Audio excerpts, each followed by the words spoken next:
Another legal roadblock to clearing up the Marshall Fire debris. At some point, this is cruel to survivors. With Colorado's wildfire threat now year-round, it's good to remember that we ask volunteers to do a lot of the protecting. A candidate for statewide office says she didn't know the MyPillow guy was funding her legal defense, which is weird because we've got video of her promoting that same defense fund. Families desperate enough for medical care to pay out of pocket are told they can't. And my first reaction was, well, that's offensive. What do you mean that's insurance fraud? And with tens of thousands of Rockies fans expected at Union Station, they've closed the bathrooms. Uncanny timing. That's next. Just as debris removal starts 3 months after the Marshall Fire destroyed 1,000 homes, there's another lawsuit threatening to delay the process. A company that lost out on the debris removal contract is suing. Saris Environmental Services wants a judge to throw out the existing contract with Boulder County. The county says this has no merit and they're going to go ahead with the cleanup until they're ordered otherwise. 750 property owners are waiting. The first lawsuit against Boulder County was filed by a group backed by the conservative talk radio host and former FEMA administrator Michael Brown. His group claimed that the county didn't follow the correct procedure to select a cleanup contractor. That suit got tossed by a judge last week. She got delays and roadblocks, the stress of the situation, and the worry about the next fire, both for those who went through the Marshall Fire and those who fought it. Used to be that come October, November, we could relax our wildland firefighting stance a little bit because wildland season was over. Now it seems like we've moved into a model where wildland season can be 12 months long. Year-round fire danger in our state and not enough firefighters. That is the reality in Colorado, where we rely heavily on volunteers to protect us. Our Anusha Roy looks into a growing problem. We're dealing with high fire danger today. A fire on a day like today would be hard enough to stop with enough people. What's that going to look like if you have 4 responders and 2 trucks on a day like today? You're going to lose communities. That's what's at stake in Colorado. As much as 80% of the state's firefighters are volunteers. It's just life. We're all volunteers. Including in Hugo, just outside of Lyman. I mean, she's the local veterinarian.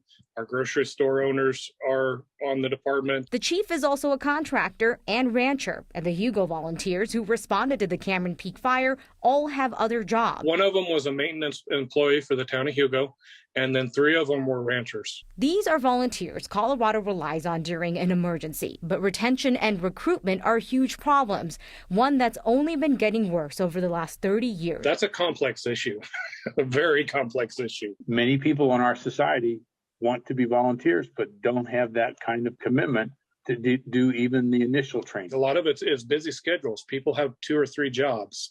They have families. Firefighting today is much more complicated. Gary Breeds with the Colorado State Fire Chief says construction materials are different these days. When a home burns, it's changing the toxicity of the smoke. And that's making some volunteers think twice about signing up. I'm not sure I want to intentionally expose myself to those kinds of toxins. With wildfires year-round and not enough people, Breeze says every week in parts of rural Colorado, dispatch will call the closest volunteer department, but there won't be anyone to respond. They wait a few minutes and then call the next closest department and sometimes have to search through 3 or 4 agencies, spending as much as 30 minutes before finding someone to respond to an active emergency. We're going to see communities crumble. We're going to see life safety become an issue. So Hugo's Fire Protection District has a budget of $100,000 every year. They're covering around 500 square miles in Lincoln County, and they're actually considering themselves lucky because all around them, they're surrounded by other fire agencies that have a tenth of the budget. Kyle, we're talking about $10,000 a year that's raised through pancake breakfast, chili cook-offs, just so they've got the money to respond when someone calls for help. The state is trying to help with training and reimbursements and some resources, but obviously it's not filling the need at this point. And, I think that volunteer model is a really familiar model to all of us who grew up in rural areas, and it's fine unless you have population explosions in pockets and you have calls for wildfires all the time. Yeah, so, a while ago when the calls were a lot less frequent, people were able to organize locally. They were able to respond. But then we have more people in the state now. We're getting more 911 calls, and the volunteer departments are saying it's just getting harder and harder for them to keep up. Have to acknowledge what we are asking of our neighbors. Anusha, thank you. Secretary of State candidate Tina Peters is now saying that she has no knowledge of the MyPillow guy, Mike Lindell, paying for her legal defense on felony charges of tampering with voting machines. That is pretty tough to square with Peters' own words, where she directed people to send money to Lindell for her legal defense. At a rally in Denver on Tuesday, Lindell told our Marshall Zellinger that he's contributed as much as $800,000 of his own money to Clerk Peters' legal defense. That could raise questions under Colorado's ethics law, which advises that legal fund donors be disclosed publicly and that personal gifts over $65 are generally prohibited. Peters put out a new statement today saying that she had no knowledge of Lindell's spending on her legal defense. But here are some of Peters' recent appearances on Lindell's right-wing TV network. And we need that for people to support the Lindell Legal Offense Fund, and also for my campaign at tinapetersforcolorado.com. We need help from the people out there, and everybody can do something. So we appreciate that. Thank you, Brandon. Yeah, thank you. LindellLegalFund.org, by the way, LindellLegalFund.org, the short one. Mike Lindell's got this organization, Lindell Offense Fund. You go to the Lindell Offense Fund, and that can help with the Tina Peters. The org is for her campaign. The Mike Lindell Offense Fund is for supporting her in her legal efforts. Tina, you're obviously an American hero. Clerk Peters has been stripped of her elections duties in Mesa County. She's going to attempt to get on the Republican primary ballot for Secretary of State at this weekend's GOP Assembly. Ketanji Brown Jackson has become the first African-American woman on the U.S. Supreme Court, confirmed today by a Senate vote of 53 to 47. Every single Democrat voted to confirm her, including Colorado Senators Michael Bennet and John Hickenlooper. Back here at home, Democratic Congressman Joe Neguse called it history in the making. Democratic State Rep Leslie Herod said that she stood in awe of Brown Jackson's ability to stare adversity in the face and rise above with grace. And across the aisle, Republican Congresswoman Lauren Boebert said that Brown Jackson is soft on pedophiles. A former Colorado senator has got himself a new gig in crypto. Corey Gardner's joining a crypto industry group to work on political strategy. Republican from Yuma served one term in the Senate before he lost to Senator Hickenlooper in 2020. An out-of-network medical bill can be expensive, so it's not usually what you want to do. Yet a mother in Longmont told our Marshall Zellinger if that's her last resort, she'll pay out of pocket. But she and 1.5 million other people in Colorado on Medicaid would be forcing doctors to commit a crime. Medicaid is different than Medicare. Medicare is mainly for people older than 65. This story is not about that. It is about Medicaid, coverage for people with low incomes and also people with certain disabilities. I'm the mother of an adult child with disabilities. Mary Kieran contacted us seeking a solution to an issue impacting 1.6 million people in Colorado on Medicaid, not being able to pay out of pocket for her daughter to see a doctor who does not accept Medicaid. Oh, we can't even make an appointment for you. That's insurance fraud.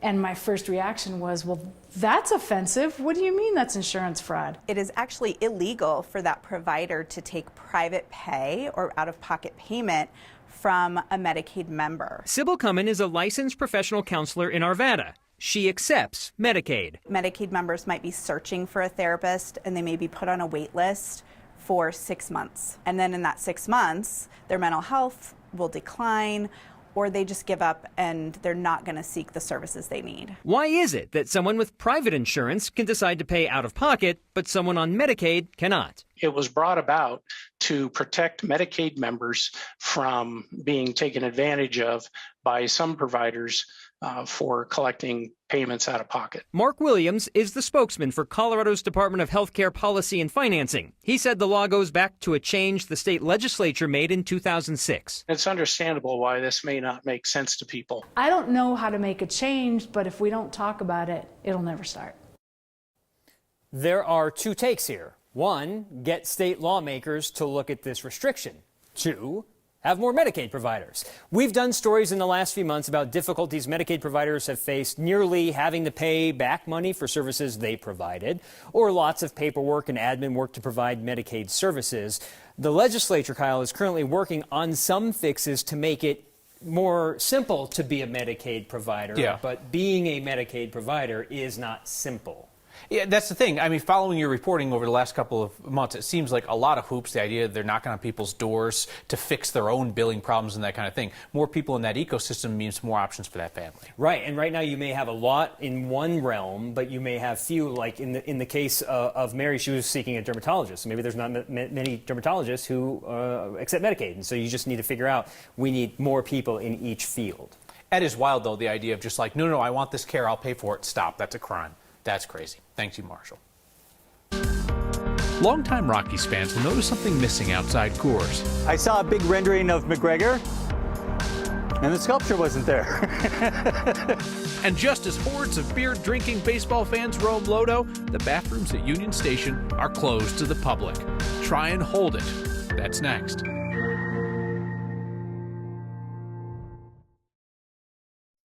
All of the people calling out sick tomorrow to go to opening day at Coors Field, and everybody else who attends, may notice that a sculpture that's long stood outside the stadium is gone for the moment. Byron Reed has the story. The project was They wanted a statement piece. inspired by humor Sort of started as a joke. that welcomed thousands of Rockies fans for more than 25 years. We started in 1994 and completed it in 1995. Artist Lonnie Hands-On created the evolution of the ball sculpture that spanned the 20th Street pedestrian bridge leading into Coors Field in lower downtown. There's home base, first, second, third, in terms of panels, and there are 108 terracotta panels because there are 108 stitches in a baseball. He says he was happy to see baseball fans interact with his artwork for years until he saw plans for a new development. I saw a big rendering of McGregor, and the sculpture wasn't there.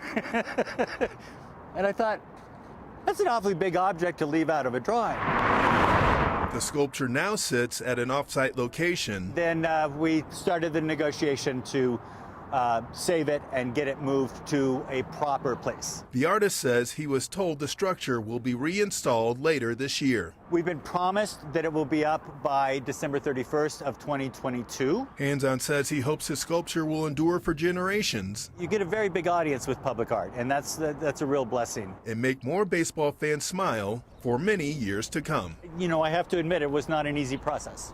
And I think it's really wonderful that the Rockies decided to do the right thing and put it back where close to where it belongs. Because it wouldn't be funny if it just disappeared.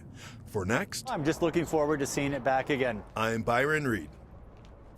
Hansen says the evolution of the ball sculpture was intended as a tribute to the Mizpah Arch that stood outside Union Station a century ago. Do you know that story? That's a great story. The arch went up in 1906 as a literal welcome sign, but it originally had the word welcome on it, where you see Mizpah there now. So the side that you're looking at there made it look like people were being welcomed to get out of town, like get on a train and leave at Union Station. So the sign was changed a couple years later to read Mizpah. It's a biblical blessing upon parting. The sign stood until the 1930s. Thousands of people are going to walk under the spot where the Mizpah Arch once stood to head into Union Station or out, going to and from the game. RTD saw 51,000 riders for the last pre-pandemic opening day. Just whatever you do, don't try to use the restrooms, all right?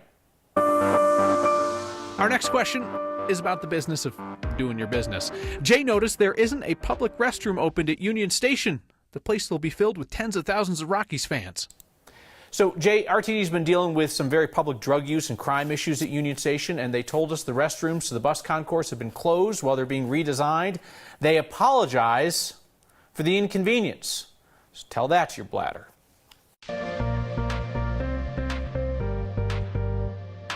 Day after day after day, we have been dealing with these relentless winds. Look at some of these wind gusts up toward Berthoud Pass, 74-mile-per-hour wind gusts, and coming in and out of DIA, certainly a rocky ride at the very least. The wind gusts persist tonight as we still have 40-plus mile-per-hour speeds across the metro area, and they're still strong off to the eastern plains.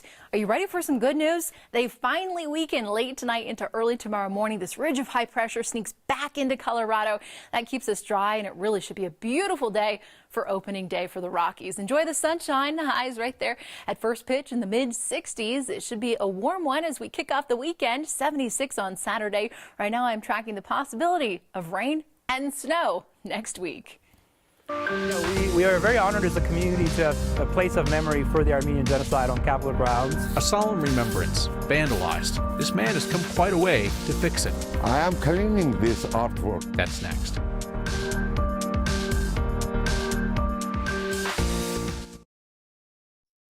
As the world tries to stop the humanitarian crisis in Ukraine, we are reminded of all the times the world has promised to never forget. There's a memorial at the Colorado Capitol dedicated to the Armenian Genocide, a memorial vandalized during the summer of 2020.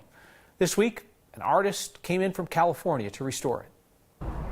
We are very honored as a community to have a place of memory for the Armenian Genocide on Capitol grounds. The Armenian Genocide was the World War I era destruction of 1.5 million Armenian citizens. My office sits right outside the monument. It was damaged quite a bit. Yeah, so right now I think he is chiseling away some of the extra paint that's still left over the monument, even though he has completed most of it. It looks very different from, the graffiti photo. I am cleaning this artwork. For us, it was important to make sure we get it renovated, but also speak for human rights for all and not take the vandalism out of context of what was happening at the time. It was great that, some folks came and tried to clean it up a little bit, but some of the cleaning further damaged it. Shusha took the sandpaper off. It's like the same type of work as for dentists. You need to be careful, especially with the small pieces. And after consultation with the original artists in Armenia, we learned that the only way to renovate it is actually to carve out another layer, to have another sculptor basically remake the monument. I think it's great that they're restoring it. Yes, while I'm renovating it, cleaning it, I'm feeling very touched. And I'm feeling very touched, especially when I understand that people will see it and it will touch their feelings as well. We're hoping that it will serve an important educational tool to Coloradans as they visit the Capitol to learn about our history, which includes the history of the different immigrant communities that have made Colorado home.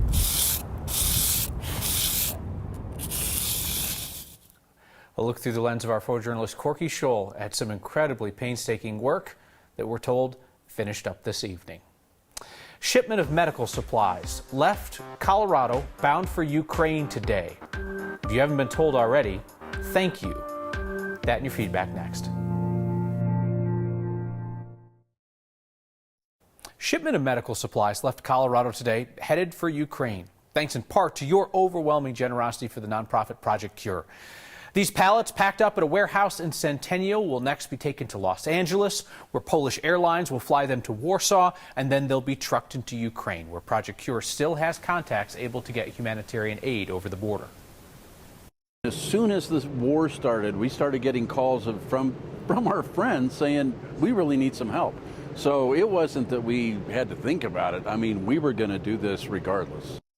Here are some pictures of the most recent shipment that's made it into Ukraine. Recipients' faces were obscured by Project Cure for their own safety. Project Cure's work got a huge boost last month when one of your Word of Thanks micro-giving campaigns raised $428,000. Feedback from Robert, who says Kyle and his team are snowflake commies. Robert, I appreciate you acknowledging there's a wonderful team behind the scenes that puts this show on the air.